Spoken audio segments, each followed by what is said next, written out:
Hello guys, आपने ये news अब सुन ही लिया होगा कि प्राइम मिनिस्टर ने बोला है कि हमें गोल्ड ज्वेलरी खरीदने से बचना चाहिए। इसका क्या रीज़न है? इसका रीज़न ये है कि जब भी हम लोग गोल्ड की परचेजिंग करते हैं तो उस टाइम पे हमें इंडियन रुपीज़ को डॉलर में कन्वर्ट करना पड़ता है, जिसकी वजह से डॉलर स्ट्रांग होता है और इंडियन रुपीज़ वीक होता है। तो क्या ये सेम चीज़ अप्लाई गोल्ड ईटीएफ या गोल्ड म्यूचुअल फंड में भी होती है? तो कभी-कभी अप्लाई होती है, बट हमेशा नहीं होता है। जब भी हम लोग गोल्ड ईटीएफ या गोल्ड म्यूचुअल फंड में पैसा इन्वेस्ट करते हैं तो उस टाइम पे अगर कोई सेलर अवेलेबल है तो उसकी यूनिट हमें मिल जाती हैं। अगर कोई सेलर नहीं है तो जो एएमसीज़ होती है उनके पास वॉल्ट में गोल्ड पड़े होते हैं बैकअप में, तो वहाँ से वो कुछ यूनिट्स हमें एलोकेट कर देते हैं। और अगर वहाँ पे भी नहीं अवेलेबल गोल्ड है तो वो डोमेस्टिक ट्रेडर से गोल्ड परचेज़ कर लेते हैं या बैंक से गोल्ड परचेज़ कर लेते हैं।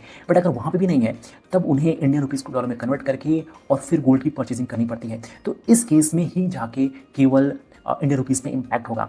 तो अगर देखा जाए तो जो ज्वेलरी का परचेजिंग है उस कंपेयर में जो हम लोग ईटीएफ या म्यूचुअल फंड में इन्वेस्टमेंट करते हैं उसका अमाउंट काफ़ी कम होता है और इसकी वजह से ये इतना ज़्यादा इम्पैक्ट नहीं होता है।